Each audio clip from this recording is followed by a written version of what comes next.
ये है दिल्ली क्राइम मोर्चा news network.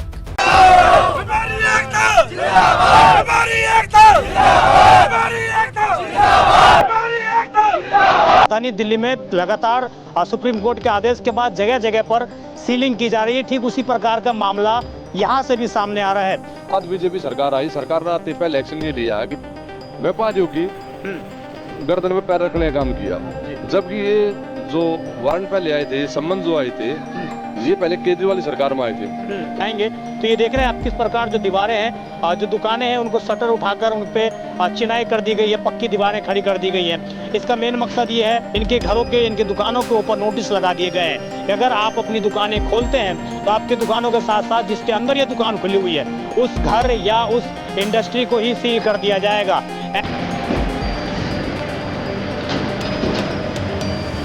सबसे पहले आते दुकानदार इतने डर चुके हैं, बाकी उन्होंने खुद अपनी दुकान की दीवार लगा दी। पूरा काम चालू कर लिया, अब कह रहे वो भी बंद कर दो, फिर कह रहे ये जो काम किया ये भी बंद कर दो, इतने काम चेंज करेंगे। कुल मिलाकर व्यापारी को जीने नहीं दे रहे। या तो हमारे पास कहना चाहेंगे कि आप तो आपकी सरकार है, बीजेपी सरकार है, और बीजेपी की सरकार है, व्यापारियों की सरकार है, और व्यापारी इसमें परेशान होगी तो सरकार का फिर फायदा क्या होगा सरकार से और DSIDC से कि मतलब हम क्या करें, रोड पे रहें, दुकान में रह नहीं सकते तो क्या करें, अपने जीवन में हम अपने बच्चों का भरण पोषण कैसे करें। बता देंगे अगले करोड़ों रुपए की प्रॉपर्टी को जीरो कर देंगे 1 मिनट के अंदर।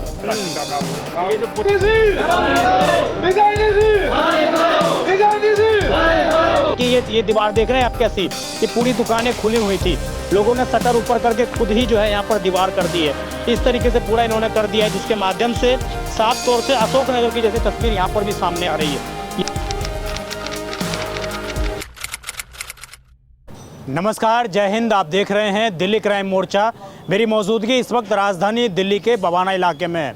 आप सभी परिचित होंगे किस प्रकार बवाना जो है एक इंडस्ट्री के लिए जाता है। यहाँ पर लगभग 20 से 30 हज़ार अधिक जो है इंडस्ट्रियाँ वो गवर्नमेंट के हिसाब से रजिस्टर्ड हैं और वो एक काम करती हैं। लेकिन इस बवाना इंडस्ट्री पर एक मुसीबत आन पड़ी है। जिस प्रकार राजधानी दिल्ली में लगातार सुप्रीम कोर्ट के आदेश के बाद जगह जगह पर सीलिंग की जा रही है, ठीक उसी प्रकार का मामला यहाँ से भी सामने आ रहा है। कुछ समय पहले राजधानी दिल्ली के न्यू अशोक नगर में भी व्यापारियों ने कई अपनी दुकानें जो हैं वो सील कर ली थी, और ठीक इसी तरीके का यहाँ पर भी मामला सामने आ रहा है। मैं अपने पीछे आपको तस्वीरें दिखाऊंगा तो ये देखेंगे आप, यह दुकान DSIDC के आदेशानुसार बंद कर दी गई हैं।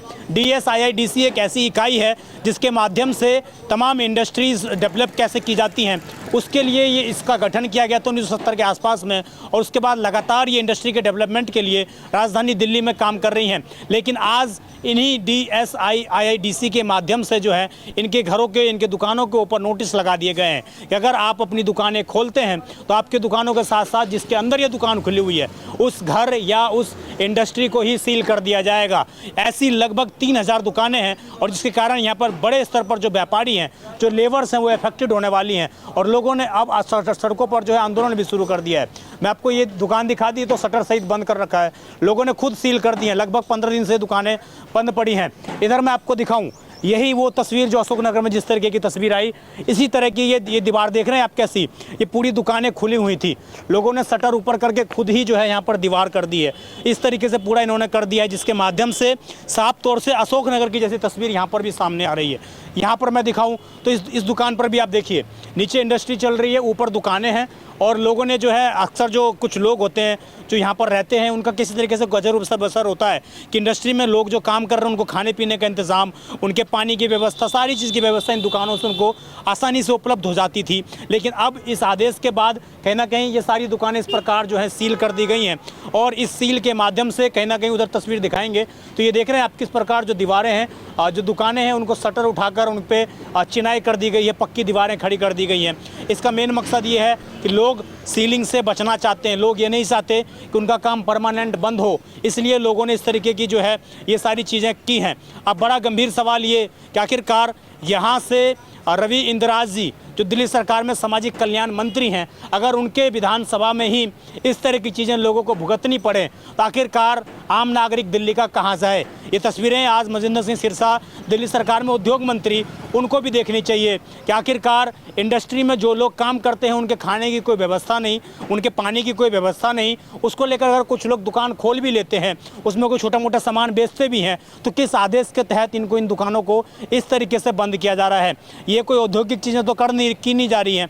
सामान्य तौर पर लोग दुकानें खोलते अपना गुजर बसर करते हैं, लेकिन उसके बावजूद इंडस्ट्री को सीधा धमकाया जा रहा है, धमकी दी जा रही है कि हम तुम्हारी इंडस्ट्री को ब्लैक लिस्ट में डाल देंगे, सील कर देंगे। इस तरह की चीज़ें चल रही हैं। आइए व्यापारियों से यहाँ बात करते हैं, जानते हैं पूरा मामला क्या है।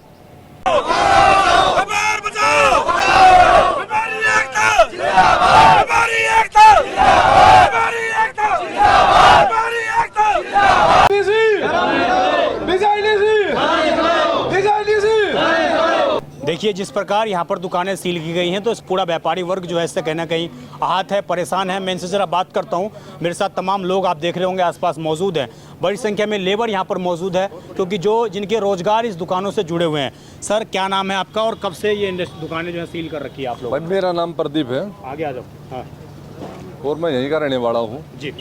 और जब से इंडस्ट्री एरिया बचा है करीब 15 साल से यहाँ फैक्ट्रियाँ चल रही हैं जी। और 15 साल से जो है ना कम से कम 1000-2000 बढ़ती 3500 दुकान चल रही है रेगुलर। और इतने दिन बाद बीजेपी सरकार आई। सरकार ने आते पहले एक्शन ये लिया है कि व्यापारियों की गर्दन पे पैर रखने का काम किया है। जबकि ये जो वारंट पहले आए थे, सम्मन जो आए थे, ये पहले केजरीवाल सरकार में आए थे, तो दुकानदारों ने बड़ा भरोसा था। अब एक ऐसी पार्टी आ गई है कि अब हमारे को कोई डरने की कोई जरूरत नहीं। पर ये तो सबसे पहले आते ही दुकानदार इतने डर चुके हैं कि इन्होंने खुद अपनी दुकान के आगे दीवार लगा ली जी। ये कब से नोटिस आया, क्या कहा गया उस नोटिस में? 30 तारीख को नोटिस आया गया। 30 तारीख को एक फाइनल नोटिस दिया गया कि अब की बार आपकी दुकान में हमने दुकान फैक्ट्री के अंदर दुकान मिल जाती है तो हम जो है आपकी लीज कैंसिल कर देंगे, अगले करोड़ों रुपए की प्रॉपर्टी को जीरो कर देंगे 1 मिनट के अंदर। तो ये जो पूरा नोटिस कहा गया, किसके द्वारा नोटिस दिया गया है? ये DSIDC के अंदर दिया गया। ये आप लोगों के डेवलपमेंट का काम करती है, ये एजेंसी इंडस्ट्री के डेवलपमेंट का काम करती है, और यही एजेंसी अब आप लोगों के रोजगार को खत्म करने का प्रयास कर रही है, व्यापारियों को भगाने का काम कर रही है। आप लोग इसको लेकर अपने मंत्री से मिले, कुछ बोला उन्हें? मंत्री से मिले भी हैं, दोबारा भी मिलेंगे। हम मंत्री से कहना चाहेंगे कि जी आप तो आपकी सरकार है, बीजेपी सरकार है, और बीजेपी की सरकार है कि व्यापारियों की सरकार है, और व्यापारी इसमें परेशान होंगे तो सरकार का फिर फायदा क्या होगा? सरकार को इसलिए बदला था ताकि आगे व्यापार चल पाए लोगों का। एक मिनट सर। तो ये जो आप ये जो दुकानें आप लोगों ने दीवार खड़ी करी हैं, ठीक अशोकनगर जैसी तस्वीर यहाँ पर भी है, तो वहाँ के निगम पार्षद ने आके तो अपने हथौड़े से सारी दुकानें तोड़ दी, लोगों को राहत दे दी। यहाँ पर आपको लग रहा है कुछ ऐसा होने वाला है? हाँ बिल्कुल, पूरा विश्वास है ऐसा होगा। और नहीं होगा तो हम हाईवे बैठकर हाईवे को जाम कर देंगे। आगे आप लोग और सड़कों पर उतरने के लिए बिल्कुल तैयार। को काम ही नहीं बचा हमारे पास, काम क्या करेंगे? जमीन की फैक्ट्री बंद हो चुकी है तो काम क्या करेंगे ये? जब फैक्ट्री वाले को फैक्ट्री सामान नहीं मिलेगा, लेबर को खाने का सामान नहीं मिलेगा, तो फिर इंडस्ट्री चले कैसे? और पहले से ये गैस महंगी के कारण, तमाम सुविधाओं के कारण लेबर जो है वो भग चुके हैं, और अभी दुकानें अलग से सी। यहाँ पे जो है ना, आज भी जो गैस मैं आपको बता रहा हूँ, आप कहीं पता कर लेना, 300 रुपए किलो आज भी गैस है पवाना इंडस्ट्री के अंदर। कहीं भी जाओगे आपको 300 रुपए से किलो गैस नहीं मिलेगी आपको। तो ये सारे ये देखिएंगे इस तरीके से लोग जो हैं DSIDC शर्म करो इस तरीके के पोस्टर, DSIDC शर्म करो इस तरीके के जो पोस्टर हैं, ये आज इन व्यापारियों के माध्यम से लहराए जा रहे हैं। इनका मेन मकसद यही है कि किस तरीके से जो ये सीलिंग का जो दीवार लटकी हुई है इसको हटाया जाए। सर क्या नाम हुआ आपका? आपकी परवीन कुमार। आपकी भी फैक्ट्री है? हाँ जी। तो आपकी फैक्ट्री पे भी दुकानें जो हैं थी? दुकान थी और अभी बंद कर दी है। किस चीज़ की दुकान थी वहाँ पर? इलेक्ट्रिकल की। इलेक्ट्रिकल की। तो आप लोग को इंडस्ट्री के साथ दुकान खोलने की क्या ऐसी मजबूरन आना पड़ी कि दुकान आपको खोलनी पड़ गई? मेरा तो अपना मैन्युफैक्चरिंग का बिजनेस था, लेकिन वो अपने यहाँ 2006 में शिफ्ट किया। 2-3 बारी अलग अलग बिजनेस करके चलाने की कोशिश करी, वो यहाँ चला नहीं तो ऐसा तो अपना गुजारा तो करना ही है। उसके लिए हमने थोड़ा थोड़ा जना इलेक्ट्रिकल का सामान रख के वो बेच दें, क्योंकि वो भी यहाँ की ज़रूरत है।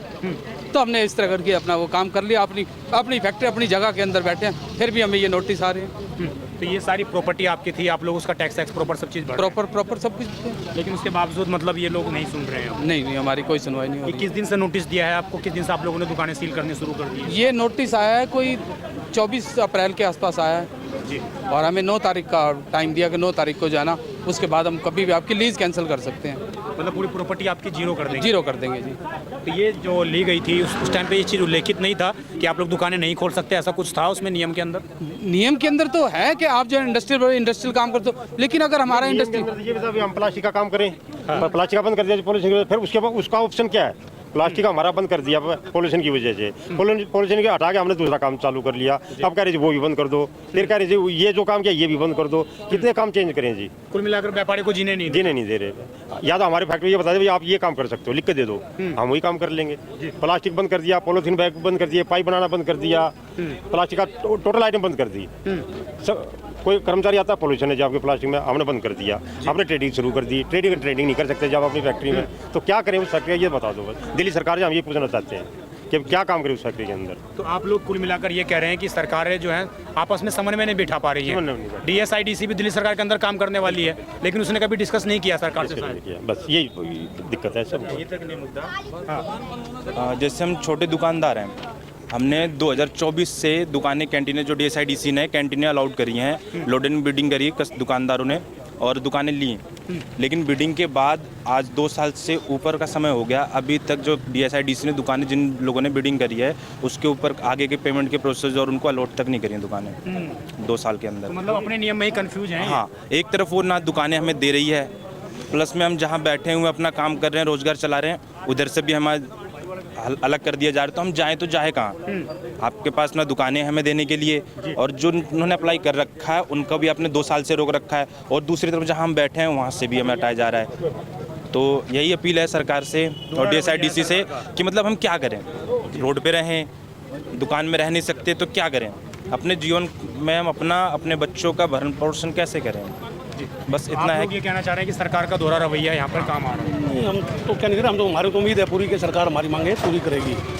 और अगर ये उम्मीद रहती है सर तो ये दीवारें क्यों खड़ी कर ली जाती? दीवारें कर ही रहे हो तो अपनी प्रॉपर्टी को कौन रिस्क में डालेगा? ये तो डर है। एक बार नोटिस आया तो हमें उसका रिगार्ड तो करना ही पड़ेगा।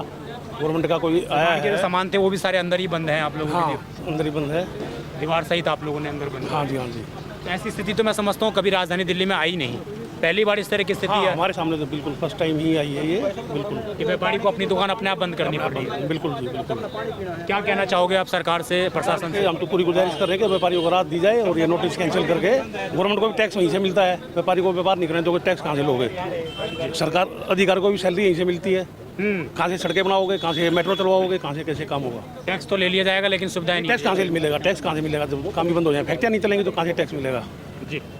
एक और तो दिल्ली सरकार जो है तरह तरह की समिति कर रही है कि भाई व्यापारी यहाँ पर आओ, इन्वेस्ट करो। और एक जाते हैं, विदेश में जाते हैं सारे मुख्यमंत्री के, जापान से हम इतना इन्वेस्टमेंट लेकर आए हैं, अमेरिका से हम इतना पैसा लेकर आए हैं, और यहाँ लोकल व्यापारी को काम नहीं करने दिया जा रहा। Local for vocal Modi ji का नारा है जी, कि अभी यहीं पे अपने देश में माल पैदा हो और अपने देश में बिके तो अपना बाहर का खर्चा बचेगा अपना। समाधान क्या मांगते हैं? सीलिंग हटा लेनी चाहिए या प्रॉपर हमारा इसका जो भी अगर कोई नॉमिनल रेट पे अगर हमारे को कमर्शियल करा जाए या इसको फ्री होल्ड करा जाए, हम उसकी भी, हम जो भी कोई बनेगा पैसा वो भी देने के लिए तैयार है। तो अभी तक क्या ये कमर्शियल नहीं जा रहा था दुकानों में से? नहीं, इंडस्ट्री का था ना जी, इंडस्ट्री जा रहा था। हाँ, अगर गवर्नमेंट स्कीम निकालती है फ्री होल्ड करने की तो हम उसके लिए सब तैयार है, तो जायज़ पैसे में अगर होता है तो। जी देखिए, तमाम लोग मौजूद थे और तमाम लोगों ने साफ तौर से कहीं ना कहीं सरकार से एक उम्मीद तो ज़रूर जताई है, लेकिन देखना ये होगा कि क्या सरकारी एजेंसियां इन उम्मीदों पर टिक पाती हैं, उतर पाती हैं। क्योंकि DSIDC का जो बनाया गया था, जिस तरीके से मैंने इसकी रूपरेखा देखी, इसका काम था इंडस्ट्री को डेवलप करना, ना कि व्यापारियों को दबाना। लेकिन आज ठीक उसके उलट हो रहा है सारी चीज़ें। जिस प्रकार से मैंने आपको दुकानों की तस्वीर दिखाई, आप समझिए ये भयावह तस्वीर उन लाखों मजदूरों के आंखों में चुभती हैं। ये तस्वीरें जो है कहने के उन व्यापारियों के दिमागों पे असर डालती हैं कि आखिरकार जहाँ पर हमने लाखों रुपए लगाकर एक दुकान निकाली, उसमें कुछ सामान रखकर बेच रहे हैं, जिससे हमारा जो मजदूर वर्ग है वो खाने पीने का तमाम इस तरह की सुविधा यहाँ से ले पाता है। अगर ये दुकानें ही नहीं रहेंगी तो आखिरकार मजदूर खाएगा क्या, पिएगा क्या? जो सरकारें लगातार ये अनुरोध कर रही हैं कि हमने गैस सस्ती कर दी, मेट्रो में सफ़र करिए, तमाम इस तरह की मांग इस समय की जा रही है। लेकिन दूसरी ओर सरकार का एक दूसरा रवैया कि लगातार व्यापारियों को निशाना बनाया जा रहा है। इससे पहले राजधानी दिल्ली के न्यू अशोक नगर में भी इसी तरह की घटना सामने आई, जहाँ पर व्यापारियों की दुकान खुद दुकानदार जो है सील करते हुए नजर आए। उसके पीछे की मंशा ये थी कि उनको डर था कि अगर वो दुकान नहीं सील करते तो उनकी प्रॉपर्टी को ही अटैच कर लिया जाएगा, और वही डर एक बार फिर से यहाँ पर भी है। देखना होगा दिल्ली सरकार के तमाम आला अधिकारी, तमाम मंत्री क्या कुछ फैसला ले पाते हैं, क्योंकि रवि राज इंद्र पर इन लोगों को बहुत भरोसा है। मैं विजय ठाकुर, आप देखते रहें दिल्ली क्राइम मोर्चा। धन्यवाद।